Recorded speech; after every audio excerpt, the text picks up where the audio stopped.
If you've ever stared at the dark ceiling with a pressure in your chest you couldn't name, like someone somewhere was softly reading your name, this is for you. If the world's noise keeps getting louder and yet under it, something truer inside you grows louder still, a clean, stubborn longing for truth, for purity, for real purpose. You are not imagining it. You're answering a roll call. Some people move through life as if every door were the same. Others feel a hand on the handle before the hinge even stirs. They sense timings they didn't schedule, patterns they didn't design, a nearness they didn't orchestrate. They aren't better than anyone else. They are simply being prepared. And preparation feels different. It separates before it gathers, prunes before it sends, and breaks the idol of applause long before it trusts you with influence. If that sounds uncomfortably familiar, lean in. What you labeled strange may in fact be sacred, the first weather of a promise that refuses to miss its hour. I'm speaking to the part of you that is tired of hype but hungry for holy. You've watched predictions burst like fireworks and then fade to smoke. You've heard voices that can move a crowd but cannot carry character. You've seen timelines that play on fear instead of growing faith. That noise breaks trust. It makes you flinch at words that should bring hope. But there is a steadier way. The ancient promise never needed spectacle to be true. It moves like dawn, quiet, exact, inevitable. It doesn't beg to be believed. It asks to be recognized. When Scripture speaks of a marked remnant, it doesn't mean exclusive. It means trusted. Not crowned for status, but sealed for service. Not chosen to escape, but chosen to endure and to help others endure. Even the title you saw before you pressed play, the prophecy predicted to the 144,000 chosen ones, isn't bait to chase a number. It's an invitation to notice a pattern, a people set apart not for vanity but for responsibility.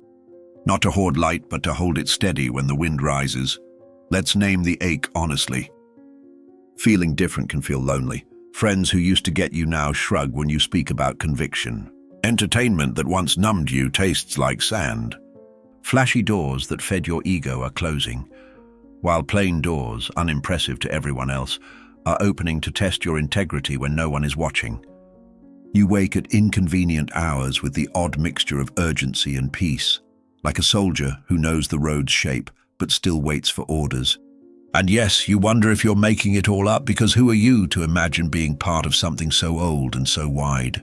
Listen, heaven has never needed famous names to keep its promises. It has always used faithful ones. The seal is not celebrity.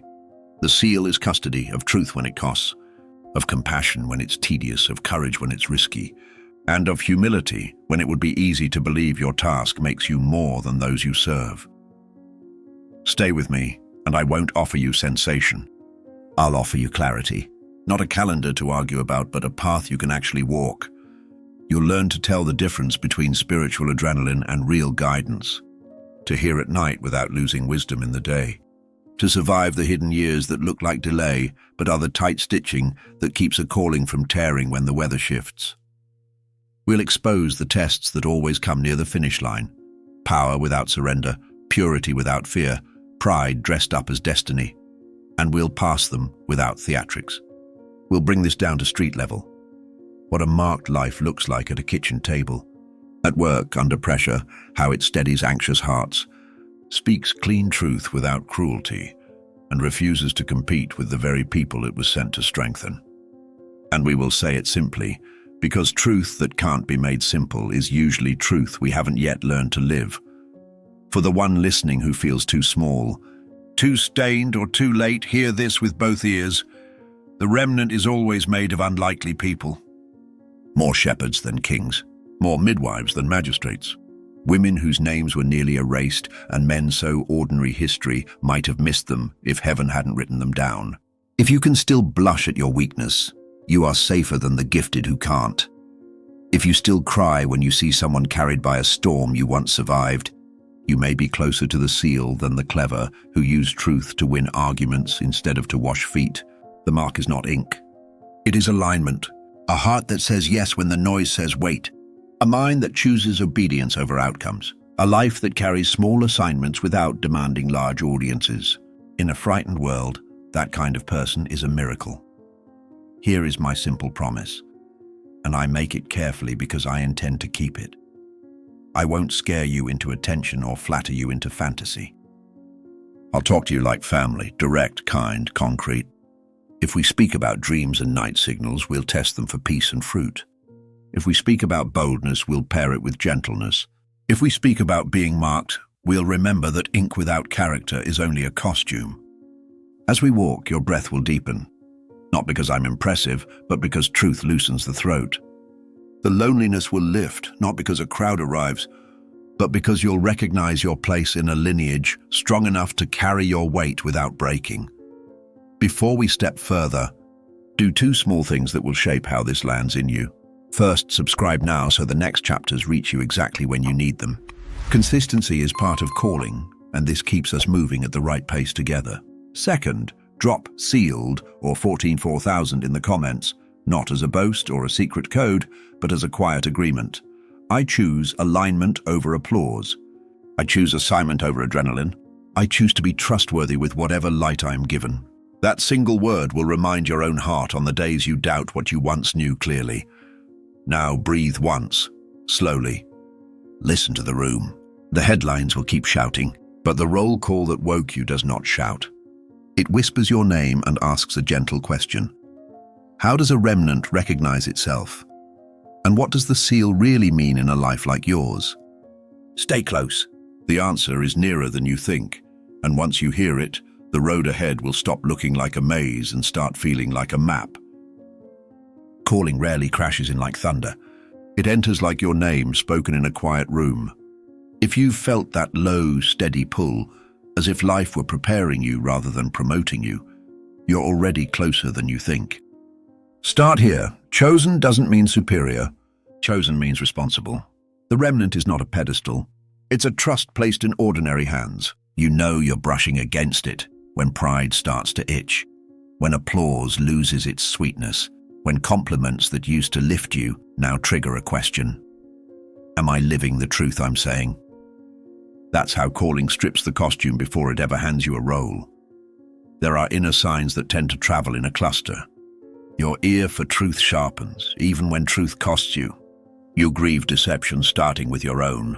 You find yourself hungry for clean motives, not spotless optics. You feel a tug toward purity and justice at the same time, like two steady hands squaring your shoulders. Your attention moves to the small obediences that aren't small at all, keeping a promise no one will verify, softening a tone that almost slid by, returning money that doesn't really matter. This is the first alphabet of the mark. Some nights you wake with urgency and peace sharing the same chest, an ache to be ready paired with the sense that someone patient is readying you. Outside, life begins to echo what's changing inside. Doors that fed your ego close, gently, firmly. New doors open that sharpen your spirit instead of your image. Tasks that shape character when nobody's watching. Chances that grow compassion more than audience. Your circle shifts. Some friends drift because you no longer trade in the same currency. Others arrive who prize clean decisions over clever impressions. Work starts to feel like worship. Worship starts to feel like work, steady, unshowy, faithful. What used to numb you now tastes like sand. Simple beauty wakes you up. Your boundaries get clearer, your anger slower, your repairs quicker. None of this makes headlines, which is exactly why it's holy, because counterfeit urgency shouts, you need a simple way to test what you feel. Use 3 quiet questions a child could learn. Tone, does it carry panic or peace? Fruit, does it leave confusion or clarity, vanity or humility, secrecy or light? Direction, does it point you towards service or towards self? If a nudge leaves you smaller, meaner or hiding, set it down. If it leaves you steadier and kinder, even while asking for courage, carry it. Real calling doesn't inflate you, it roots you. The more you obey in small things, the less noise you'll need from the world to know you're on track. Preparation also has a map. Wilderness before visibility. Hidden years are not wasted years. They are the stitching that keeps a mantle from tearing when the wind rises. Expect obscurity to do its honest work. Expect misunderstood motives and delayed answers. Expect discipline to feel like love later, even if it feels like loss now. Build rhythms that make a life sturdy. A daily moment of watchfulness, prayer or deep quiet. A rehearsal of truth, read, remember, repeat, honest work done well, and an everyday walk that reveals character under pressure, how you treat waiters, schedules, promises, and your own word. The seal doesn't rest on charisma.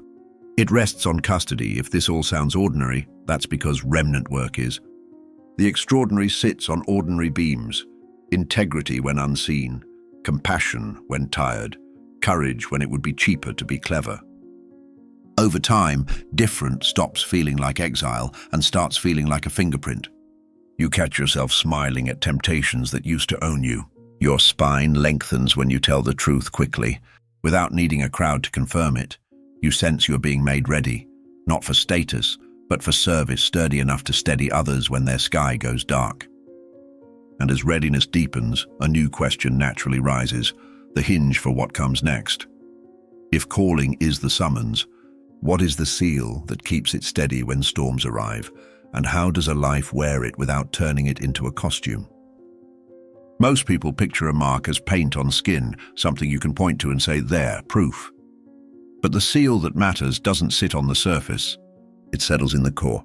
Think less ink on top, more watermark in paper, subtle until lifted to the light, unmistakable when it is. The seal is alignment, heart, mind, and daily choices, agreeing to live under a higher authority than mood or crowd. A child could grasp it this way. It's like a necklace you can't take off, except it hangs from your heart, not your neck. It reminds you whose you are when the world tries to make you forget. An adult can hear it this way. The seal is that quiet yes that outlasts temptation, the yes that keeps choosing truth when lies would be easier, mercy when anger feels stronger, humility when applause tries to swivel your head. Ink without character is a costume. The seal rests on character until character becomes a home it refuses to leave. If calling is the voice that invites you, the seal is the touch that steadies you. It forms where no camera can watch, at the tiny fork in the road where you return money no one would miss. Keep a promise no one will track. Repair a tone no one complained about. Speak gently to someone who can give you nothing back. In such hidden moments, the seal presses deeper like a signet warming soft wax. Over time, the imprint appears in 4 clear strokes. Conviction that won't bend truth into comfort. Compassion that won't turn people into props. Courage that refuses to confuse volume with strength. And custody, the dignity of guarding what you say you believe when no one is checking. This is why truly marked people grow calmer as the seal deepens. The seal lowers noise. When you already know whom you answer to, 1,000 opinions become weather reports, useful to note, unwise to steer by. You can feel the seal at work in 3 kinds of moments: power, pain, and praise. Power asks, will you control or will you serve? The sealed take the lowest seat without shrinking inside. They treat authority like a borrowed tool and return it clean. Pain asks, will you harden or stay human? The sealed let sorrow teach tenderness, not suspicion. Their presence becomes safe, not sharp. Praise asks, will you start believing you are the point? The sealed receive encouragement without swallowing the hook. Thanks passes through them without becoming a throne of compliments. In each test, the seal is not loud but stubborn, whispering on repeat, remember who you are. Remember who you're for. Remember who you answer to. Because our age sells image, the seal may look unimpressive at first. It will nudge you to speak a costlier truth instead of grabbing a shortcut. It will ask you to repair your spirit before you defend your stance. It will lead you out of rooms that flatter your ego but drain your soul, into rooms that stretch your integrity but strengthen your courage. From the outside, people may say you're missing opportunities. From the inside, you'll feel something sturdier than opportunity, peace, the kind that deepens your breath and restores your appetite for what is good. That is how the sealed are led, not by panic that demands instant answers, not by grand visions that collapse under their own weight, but by the simple gravity of the next right step taken in the right spirit. Here's a child's simple test to sort seal from costume, tone, fruit, direction. Tone, does it speak with calm authority or shrill superiority? Fruit, does it make you clearer, kinder, braver at once or more confused, harsher and afraid? Direction, Does it point you outward toward service, family, work, neighborhood, the least, or inward toward a spotlight forever hungry? Stand under guidance with that sound and you won't feel inflated. You'll feel anchored. Even a child can sense it. In a storm, the sealed person is the one you want in the room, not adding lightning, bringing shelter. Being sealed doesn't mean you never stumble. It means you return faster. You apologize like a builder, honest, specific, on time, because the goal isn't to win, it's to strengthen the house. You carry other people's stories like a surgeon carries a scalpel, carefully and only for healing. You treat resources like river water, meant to flow toward thirst, not stagnate in private ponds. You're slow to advertise goodness because you remember who you were without grace.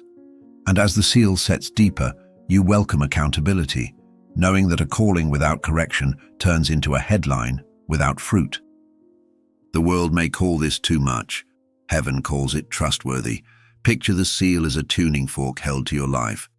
When your choices resonate with it, the note rings clear. Betray it and the note goes dull. You don't need mystical ears to hear the difference. Just honesty and the courage to start again by noon when you misstep at 10. Slowly, the resonance spreads. Your speech simplifies. Your boundaries hold without hardening into walls. Your kindness grows teeth. Your courage grows tenderness. People who don't even share your beliefs begin to trust your presence. That is how the marked steady a frightened world, not by shouting dates into the air, but by living days that make courage contagious.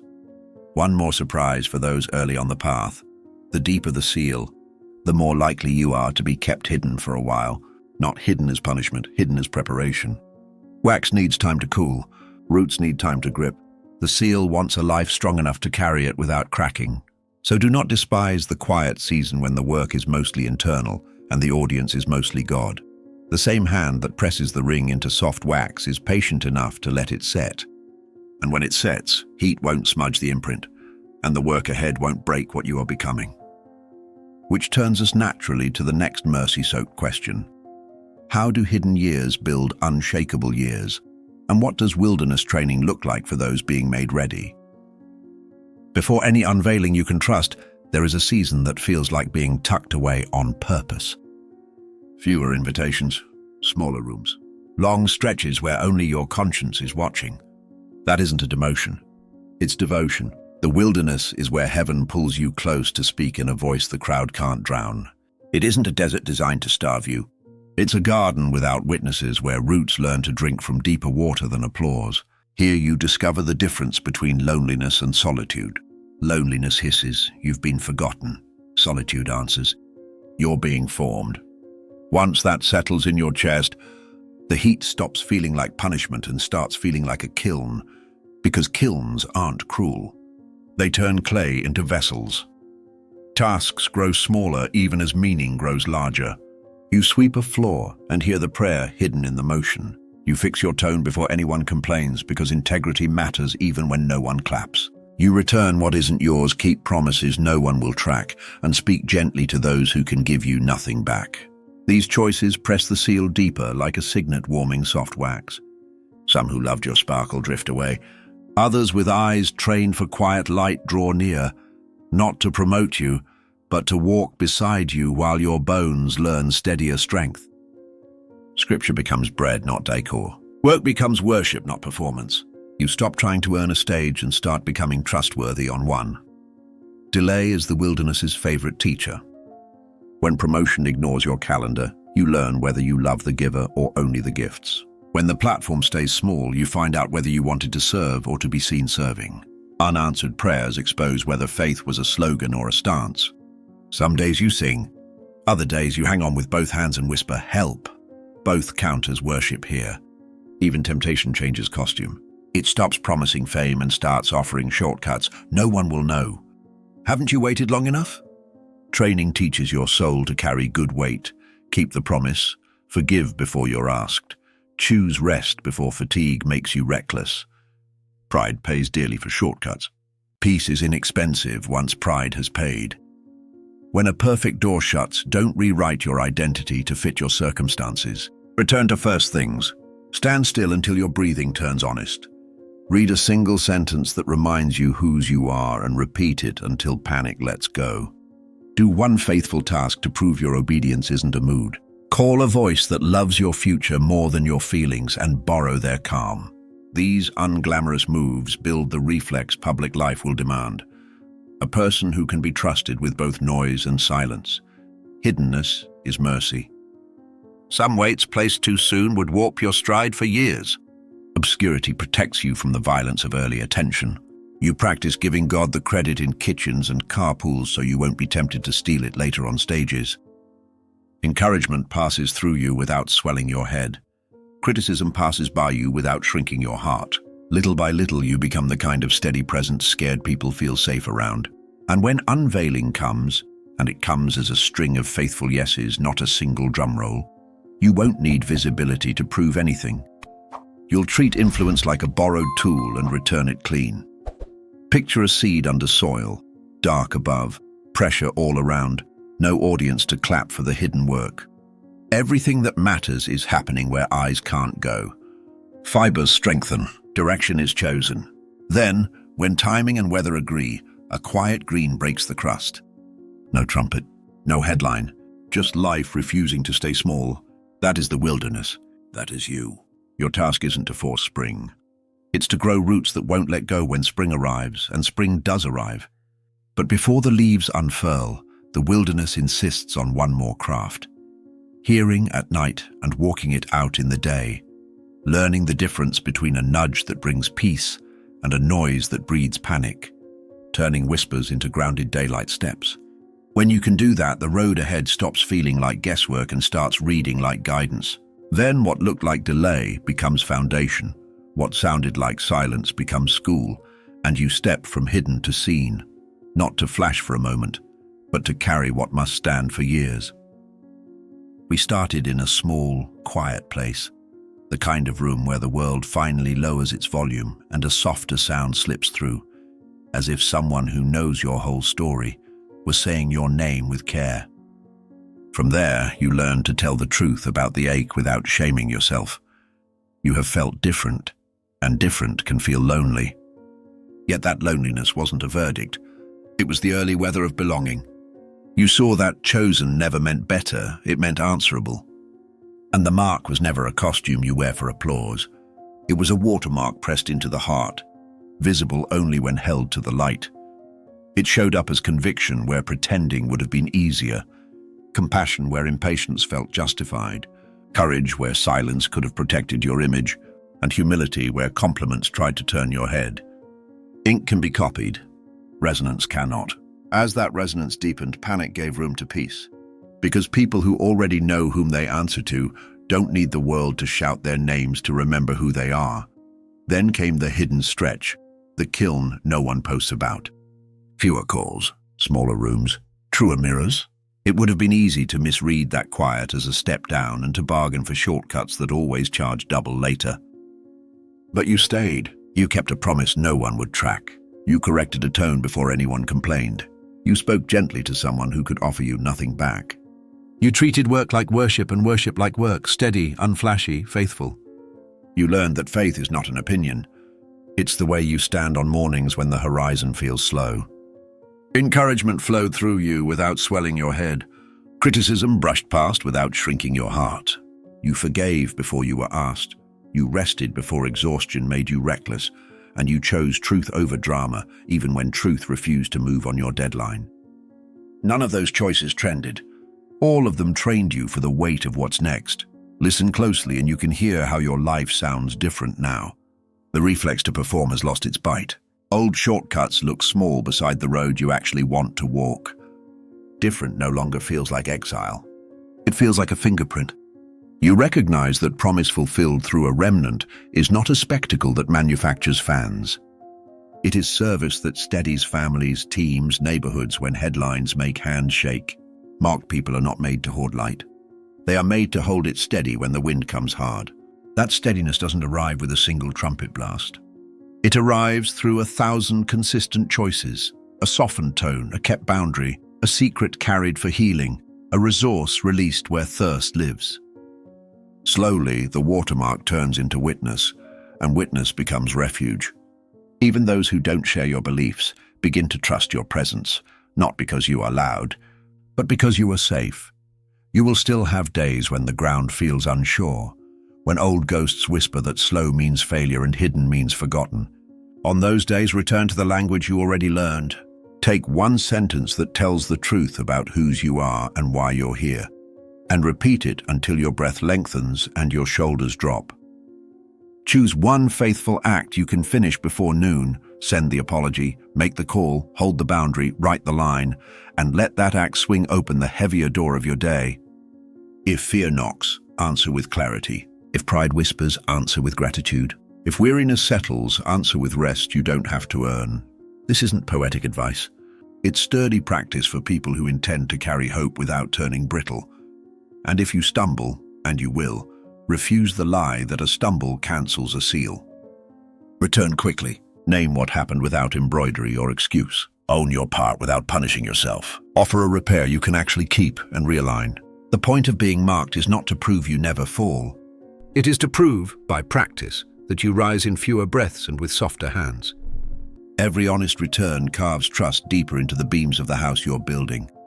In time, you will find yourself doing calmly what used to require a miracle, and you will recognize in that calm the signature of the one who began this work in you. So what should a person like you expect next? Not a crown that pulls you away from ordinary life, but a calling that consecrates it. Breakfast tables that turn into altars because kindness and truth meet there. Ordinary jobs that become assignments because integrity is guarded there.